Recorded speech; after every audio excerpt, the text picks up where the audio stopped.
live again, and hopefully audio sounds good. If any of my friends are watching this and you see that my audio is not good, please let me know.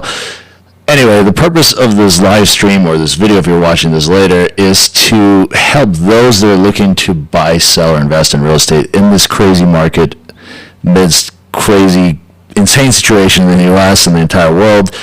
If you find yourself in a group of people that are looking to buy, sell, or invest in real estate in Southern Utah right now this spring, this video may be for you. And in addition to sharing the usual numbers, I would also like to point out a few bits of advice to those of you that may be looking to do any of the above in this challenging market. So if you're new around here, please do me a favor and hit that subscribe button and the notification bell right next to it so you don't miss any of our other related videos that may be instrumental to your real estate decision later in the future. If you need any help, my contact information is right below framing this video. But so folks, what do I mean when I say crazy? If you were previously just scrolling the feed, or if this video just popped up in your suggestions, chances are that your feed is filled with the same things.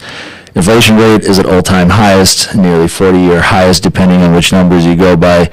The Fed is hiking the interest rates, and median interest rate, I think for prime, is right around 5% right now. Fuel prices are at all-time highest, or probably near all-time highest. They're around a little over $5 a gallon in Utah right now. I'm not sure what they are where you're at. So if you're watching this video somewhere outside of Utah, drop the fuel prices in the comments below. And Brendan and his friends are talking about real possibility of food shortages, and the situation in Ukraine and Russia is absolutely insane, and it is slowly turning to World War III. However, this video is about our real estate market right here in Southern Utah, which is still soaring, and it doesn't make a ton of logical sense right now. Partly it does, because a lot of people are escaping insanity, and a lot of our clients are moving here from all over the place. So if you find yourself within those people that are researching Southern Utah and you're thinking about moving here for a number of awesome reasons, like overall cleanliness of a community, family values, schools, low crime rate, amazing weather, and many, many, many other reasons, I'm sure you already know if you're tuning into this video for that. Anyway, if you find yourself moving into this area, it can actually be really challenging to buy or even sell or invest in real estate here right now. And there are several reasons why it could be tricky. Number one, our inventory is really low. Number two, things are moving really fast, and there are typically 5 to 10 buyers for every listing that hits the market, provided that it's priced right and it is a great home to purchase. So without further ado, let's just dive into the numbers and talk about how our real estate market performed in the month of February. It is March 26th almost. This month flew by. So I wanted to share with you guys some of the numbers just to show you what we're working with here. So it'll make a lot more sense when I'm making other references to this market. So in the month of February, we had a little bit less than 1 month of supply, 0.93. So in less than 1 month, if new listings stopped hitting the market, we would sell out of all available inventory. Average list price was over $1 million, folks, and this number sounds really high, but it is relatively easy to explain this, and I'll get into it later in this video. But our average list price was $1,141,795, which is crazy high. It is up by nearly 41% year over year. Our average sale price, well, let's actually go with the median. Our median sale price was $563,000, and our median combined days on the market was around 13. So things are still moving really, really fast. Total number of sold listings was 341. Total number of listings that went pending or under contract was at 395. Active listings were at 399, and new listings were at 515. And typically, the month of February is a little bit better with listings. We're starting to see more listings because the third week of February, second and third week of February, are the parade of home days. So a lot of people come to Southern Utah for this event, and a lot of sellers are naturally putting their homes on the market. So we see a slight uptick in inventory, which is nowhere near supporting the demand that this market created. I apologize for the audio. Michon is telling me that my audio is still pretty muffled. I really do not know why. I'm hoping that the audio improves as we get on with this, but my apologies to those of you who are struggling through the audio. I hope that you can make out what I'm saying, because it could be pretty helpful. I think we may switch our audio setup in the future. So another important thing to point out when we're looking at these numbers is the list to sold ratio, or sold to list ratio rather, because that number may be a great number to know if you're looking to make an offer in this crazy market. So in February, our sold to list ratio was at 98.8%, meaning that pretty much every listing sold within 1.2% of asking. So pretty much things are going under contract for asking or higher, with a few rare exceptions. So I wanted to go over some of the things that I would advise in this market if you're looking to buy. And there's just some really basic things that might save you a lot of grief and hassle. So number one thing that some of our clients do wrong is shopping for a deal. Like, if you're shopping for a deal as a buyer in this market, if you're looking for something that is just one of those deals that's almost too good to be true, at this point, 3 years in this market, heating up as much as it has, deals happen pretty rarely or almost never, just based on the amount of demand. There are typically about 5 buyers for every listing, and if you have seen that listing stay on the market a little longer, chances are there's a reason. There may be something quirky. Something that makes it a deal can often make it just also a bad buy. Rules like, number one rule of real estate is location. If something is fundamentally wrong with that listing, it may have a backyard that backs up to a busy road, or it may have some other challenges that you may overlook or oversee because that may be the deal that you're looking for in this market. It might become a challenging piece of property to get rid of later, and for those same exact reasons, because anything that's not getting as much buyer attention in this market typically has a pretty solid reason, which may create an opportunity, but also keep that in mind. If you're able to afford something that gets you out of this opportunity that might come with a challenge of selling it later, it may be best to just not shop for that deal. That leads me to my next point, is you should have clear expectations. If you're shopping in this market, it is a great idea to, before you even really get serious, to kind of take a look at a couple of options and see what your money can afford. If you have a realistic expectation of what you could afford in a $500,000 to $600,000 range. What's up, Josh? I am starting to notice that I'm having a lot of issues. I don't know what happened with my microphones. I have 2 microphones on this desk, and evidently this entire time I had the wrong microphone on mute, I think. That's what happened. Please tell me if it still sounds terrible or if it sounds better, yay or nay, let me know. So where was I? We're talking about shopping for deals in this market. So shopping for deals in this market might not be the best idea. That may not benefit you, because oftentimes when you find that deal, it is thank you guys. I appreciate you letting me know the mic sounds better. And I apologize for those of you early on in the stream if my mic was just awful, but forgive me.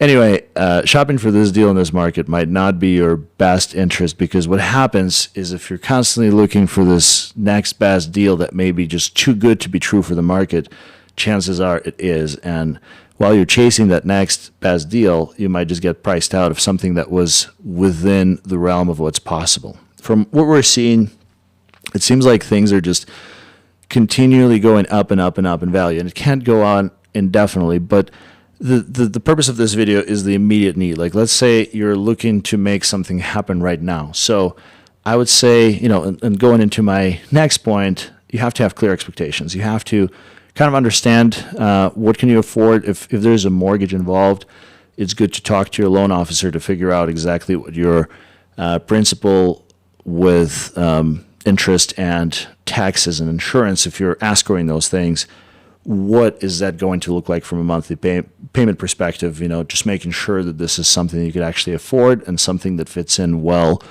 within the rest of your budget, as well as figuring out, okay, like this is what a $650,000 or this is what a $1.2 million home looks like. Are you okay with that? Is that a realistic thing? Because if you have the expectation of being able to get into something that's really worth more like 1.2 million, but your budget is around 650, you may be forever disappointed, and you may again get priced out of this market. Now, my next point is be ready to perform. It's important to spend some of that time for your initial due diligence, figuring out which neighborhood do you want to be, which neighborhood can you afford, which neighborhood works best for your needs, which neighborhood is within that ideal socioeconomic status. You know, you go through all of those things by typically just kind of driving around or figuring out where you want to be. And then once you're comfortable with, okay, yes, we can afford this home in this price range in the neighborhood that works for us, great. You may be ready to make the decision. You may be ready to perform.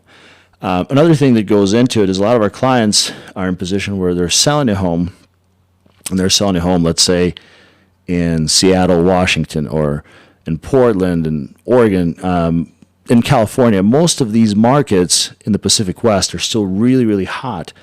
And a lot of people get this almost like overconfidence. I know that my home is going to sell in a week or less because my neighbor's home just sold in that period of time. However, it is not on the market yet. We need to find something first. And what often happens in those scenarios, you find something you really love, but the seller may not be open to a contingency offer because 5 other people really love that property. So my best advice for those of you that are just beginning your shopping and you haven't quite yet, you know, maybe you haven't staged your home, maybe you haven't even talked to a real estate agent, my best advice to you is be in the ready position. So if you're coming to Southern Utah, you're looking at something, it is best to have your home, or maybe you're moving here, maybe you're downsizing, or maybe you're upgrading, whatever the case may be, it is best to have your home in a ready position where, you know, even if the market timing is 7 to 14 days, like here in St. George or wherever you may be moving from, you have to be in that position where if you know you can list your home in the market, it's going to go under contract, or you may get a couple of offers to choose from when you're presenting this contingent offer. And folks, when I say contingent offer, it could mean different things in different states. Here in Southern Utah, contingent offer means that it's an offer that is contingent on the sale of a residence prior to you being able to purchase another residence. So there's some contract provisions that protect you as a buyer, but also these contract provisions make your offer, in some cases, less appealing to the seller because it gives you room to escape in the event, especially in the event of the sale of your home falls apart. So can't stress this enough. If you're thinking about making a contingent offer in this highly competitive market, it is a weaker offer. And what makes it better for the seller is if your home is already under contract. So avoid those offers as much as possible in order to be successful and not have to give up too much ground. My other point is make sure you're making a compelling offer. So it's good to have a person that you could trust, you know, a real estate agent that could do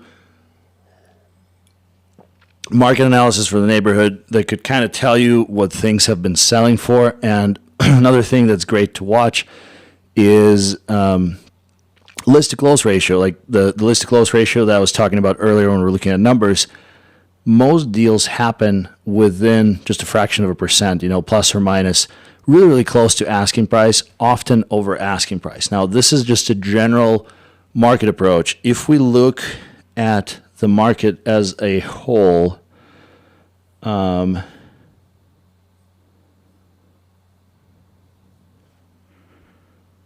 if we look at total number of sold listings that sold in February, you can see that majority of these sales were in like $500,000 to $750,000 price range.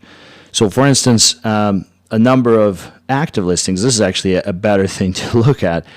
Number of active listings, the volume really increases right here from 500,000 to 749,000. The reason that happens is an average builder, people that are helping inventory, people that are building spec homes. The general rule of thumb is, in order to not overprice or underprice a spec, you would want to price the final product, the home, about 4 times the value of the lot. So land is becoming more expensive, and so do the supplies. So it kind of makes sense that majority of that inventory that is available right now is really getting up there in price. So this is where you're going to start to see more inventory, and this is where deals may begin to happen closer to reality. Although I have been bid out on, one of my clients wanted to offer on a home that was in the $750,000 price range. We offered $50,000 over asking, and our offer got bid out. So those things are still happening. Now, going back to my point about making a compelling offer, it often makes sense to see what else is on the table, and if the listing agent is willing to share that, and the timing of your offer. The timing of your offer is probably by far even more important. We find that when our clients make an offer on a listing within 12 to 24 hours after it hitting the market, there's a great chance that you're not fighting with many other multiple offers that just go completely outside of what's realistic. Often people get in this bidding frenzy and they start to bid. It's almost like it doesn't make sense. It's almost like people try to bid just to be the winning bidder. Like when those 99-cent items on eBay get bid up like way outside of what they should be worth. Similar mentality sometimes comes into play with houses. Doesn't make a ton of sense, but I have seen it before where people get into multiple offer scenario and they try to just go way over asking. So the sooner you show up to the party, the sooner you're able to make a compelling, straightforward offer without many moving parts, without many concessions, something that puts the seller at ease, because the sellers in this market are often getting burned by people that are making multiple offers on multiple properties. And depending on how the contract is structured, the state of Utah allows for the buyer during their due diligence period to basically cancel for any reason. So it could be, let's say if your due diligence period on your contract is 14 days, that's the time that you have for your inspections, and it also gives you the ability to jump off for any reason. So imagine how frustrating it is to be a seller that has had multiple offers, and then sometimes, if not chosen carefully, people get excited about multiple homes, and then sometimes after trying to offer on one after the other, an offer is not getting accepted, they get aggressive enough to where they get into the sweet spot, and sometimes they end up with offering on multiple houses at the same time, and multiple offers getting accepted, which is a bad situation to be in. So it burns out the sellers, and the sellers often like to see, even your offer doesn't always have to be the strongest in terms of, you don't have to offer a ridiculous amount of money over asking, but if you give the seller some security in the form of maybe non-refundable earnest money or non-refundable portion of your earnest money deposit after just 3 days instead of 14, I have seen sellers that feel more comfortable. They know that you mean business. They know that you're probably not going to jump off, and if you do, it will happen within the first 3 or 4 days. So there's your golden advice in the event if you are getting in a scenario where you have to prove to the seller that your offer is going to be every bit as competitive and maybe even stronger in terms of security for the seller, especially if your buying power is limited by your pre-approval or the amount of cash that you're bringing to the table.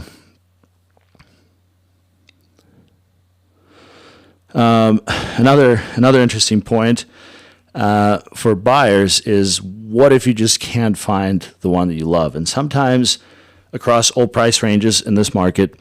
So to give you guys an idea, when I'm talking about limited inventory, let me show you something.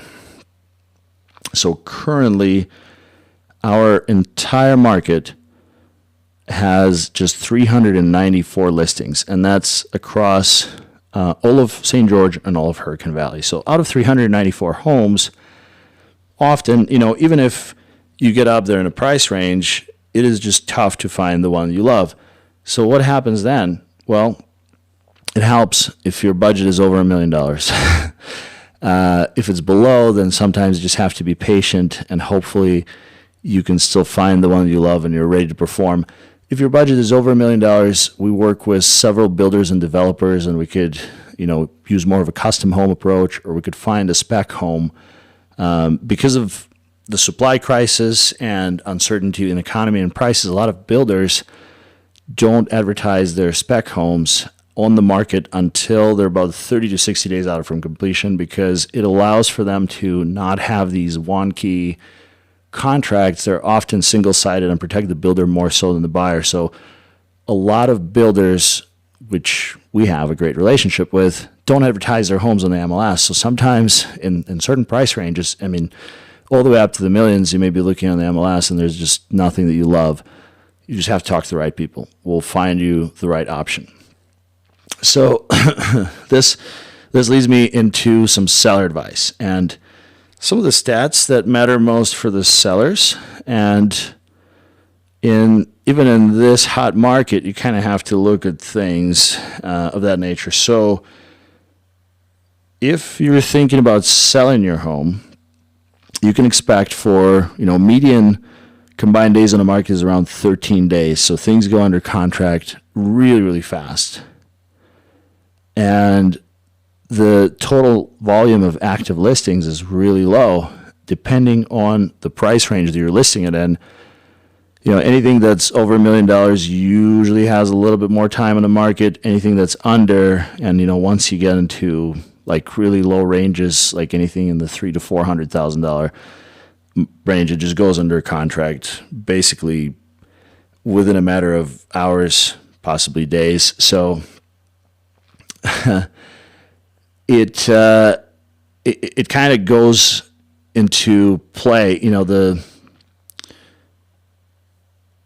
the list price for property, right? So depending on what price range you're listing in, you can kind of forecast, and you should definitely work with your real estate agent to figure out, with a comparable market analysis report, you could pretty nail it down pretty well to see how quickly homes in that price range are selling. So my number one advice is don't do it yourself.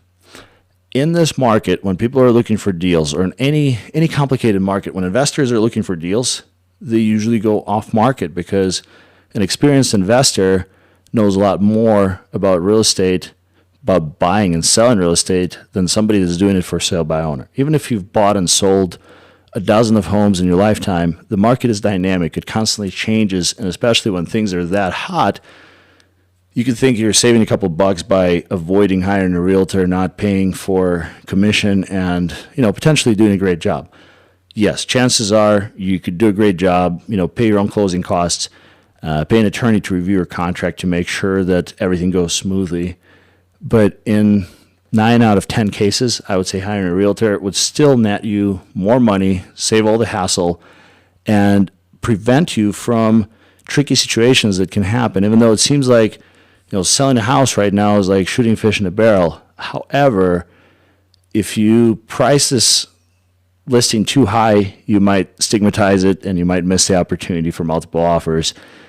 If you go after the wrong offer, you could spend more time. And with the uncertainty that we covered earlier in this video, there's really, you don't want to waste time because we don't know what tomorrow may bring. And, things may go up, things may go down.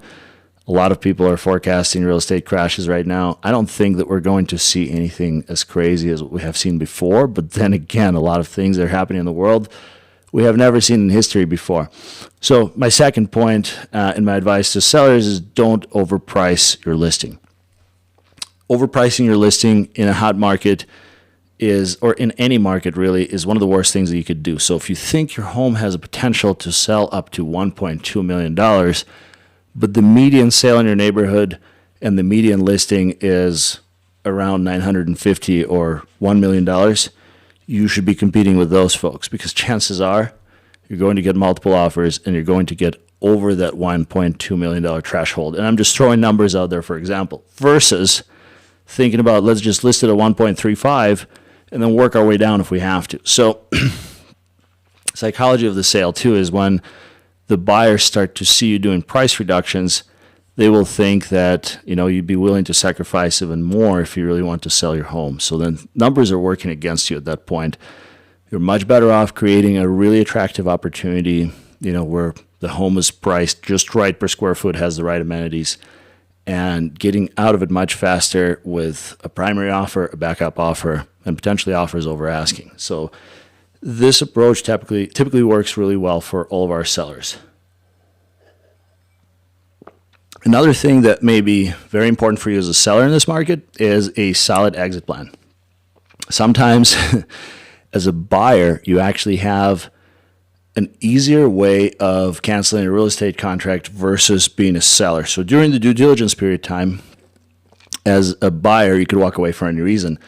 As a seller, once you enter a contract and you decide that you no longer have a place to stay or you can no longer afford to move, it could become a lot more problematic and much faster than it is for the buyer to cancel the contract. So with a standard provision, if you don't have a way out, sometimes the sellers are really not sure where they're going to go, add an addendum that allows them to cancel the contract in the event if they can't secure backup property. However, if you don't have that addendum in place and you decide to cancel the contract, the consequences may be as bad as you paying double the earnest money back to the buyer in damages if you had to cancel that contract. So having an exit plan when selling is a great idea, because it's great to sell in this market, and chances are you're taking a boatload of cash and equity to transfer into something new. However, sometimes if you're looking to upgrade, it could just push you outside of the realm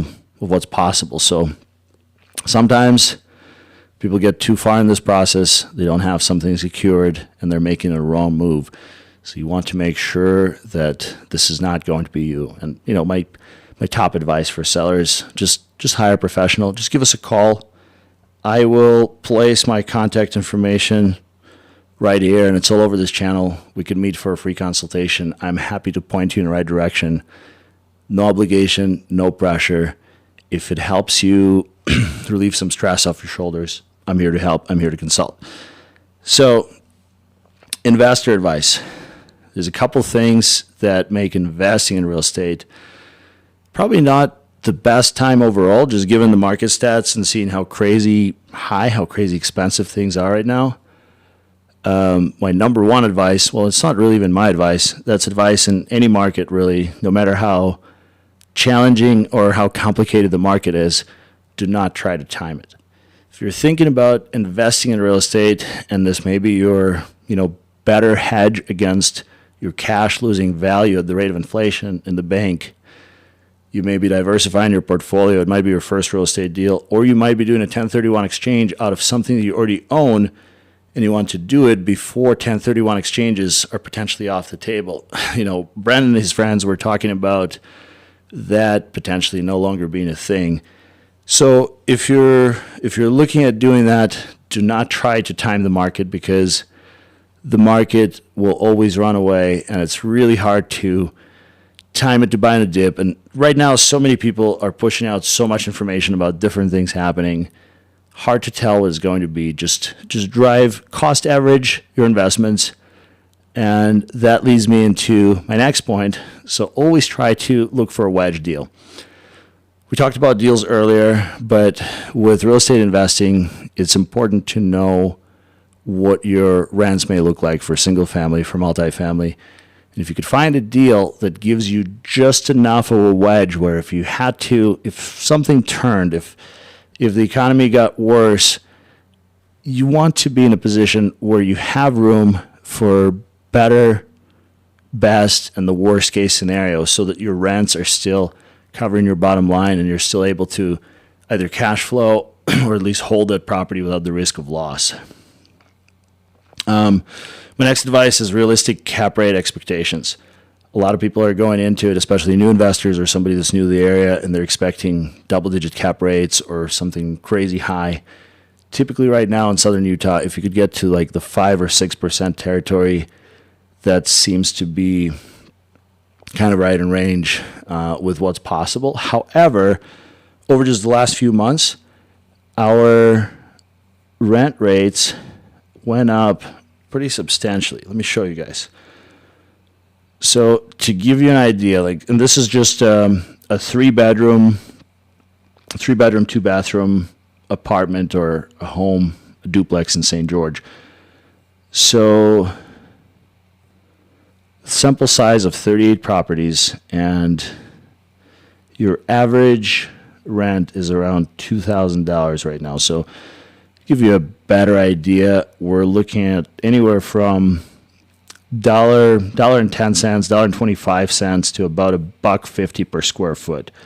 So depending on the quality of the property, depending on the neighborhood and so on and so forth, you can kind of figure out what that is going to look like for a rental. Of course, there are some options with investing in Airbnb as well as multifamily, long-term, short-term rentals. All of those options require a separate level of research, and I would highly encourage you at least getting a basic understanding before you jump into something, so that you don't wait too long or you don't buy into a wrong deal. I feel like this live stream has lasted forever now that I've restarted it several times. Those of you that stuck around, thank you so much for your support. I am going to go through these comments and respond to some of them.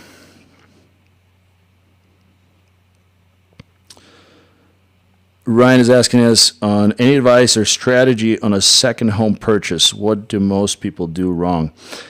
Ryan, that's actually a great advice. So second home purchase, there's a number of scenarios where where things could go wrong with that. And usually the number one pitfall of second home purchases that I find is financing.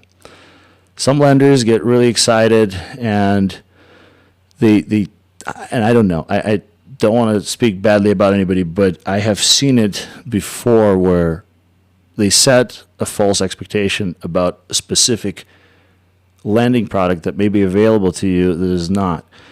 And second home purchases usually require for your DTI to be in a good spot, and so second home purchase is usually more expensive than a primary residence. Like, the rates are higher. And one other thing to look for is your Washington County tax rate is going to lose the discount. Like, typically, Washington County assessors assess your property at about 0.08, like almost 1% of the assessed value. And then if it's your primary residence, you get the primary exemption. So you get a 45% break in your taxes. When it's your second home, you don't get that break. So it's important to factor all those things in. But I would say another thing too, so there's a couple different ways to look at a second home. We have clients here that have Airbnb properties that they use as a second home. And that's one of those things where if you use it only part-time, you might come down for a few weekends a year. Great way to build some equity in the property and have the property pay for itself and still have a place to stay in St. George. So there's a fine balance with that. Or maybe just buying something that maybe you could buy cash. I feel pretty confident in our market, even though, it's impossible to tell what the future holds. But I feel that buying a second home in St. George is probably still much safer than holding on to that chunk of cash in your bank that's literally losing value by the minute, and who knows what the future holds. So real estate is still a lot less volatile than a lot of other asset classes. So looking at that second home as a potential future investment may be another good way to look at it. Ryan, I hope that that gives you some insight on that. But if you have any further questions, I'm happy to answer them for you directly too. Just give me a call. King of Chalk, new baby news. Yes, she is here. She is alive and well. Let me see if I can show you guys a picture. Mama and the baby are both in great health. The whole experience went amazing. Being a dad is a trip. I don't know how to even put all of this in words, but I couldn't have even imagined or prayed for a better experience at the hospital. From a standpoint of having a baby in St. George, I would say we probably have some of the best facilities.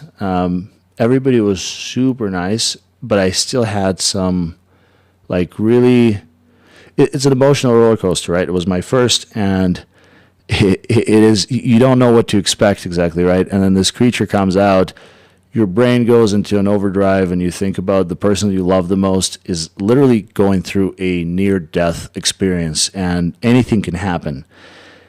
At the moment that Michon was pushing, I had to be more of a cheerleader than I usually normally am, and our midwife told me, just tell her you're going to be okay. I'm like, well, I don't know. Like, do you want me to lie? She said, yeah, essentially. So I was pretty uncertain on what the outcome was going to be. And then the second I saw her face, I just broke down into tears. It was the most beautiful thing that ever happened to me. Let me airdrop a picture I'm using Michon's laptop right now. I'm going to airdrop this picture to the laptop so I can show you guys baby Oksana Nicole Rastopchin. I should have been a little bit more prepared for this.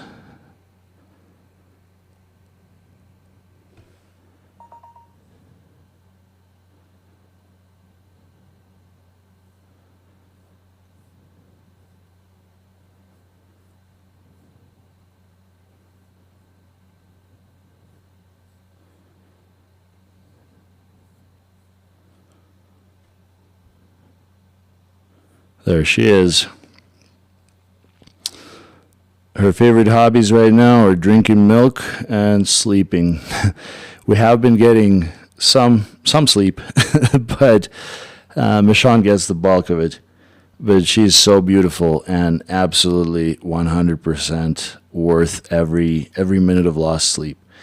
I wish I could be of more support to Michon in the middle of the night, but it's tough. We don't have the right equipment, and she seems to care about Mom more than she cares about Dad right now. Jill, thank you. We're truly blessed. KF Chucks, thank you. Folks, I am going to wrap this up. Thank you all so much for tuning in. If you need any help at all, you know where to find me. I will give you a view of my contact information again. Thank you all so much. I hope that you have a great rest of your night. Thank you so much for tuning in, and I will see you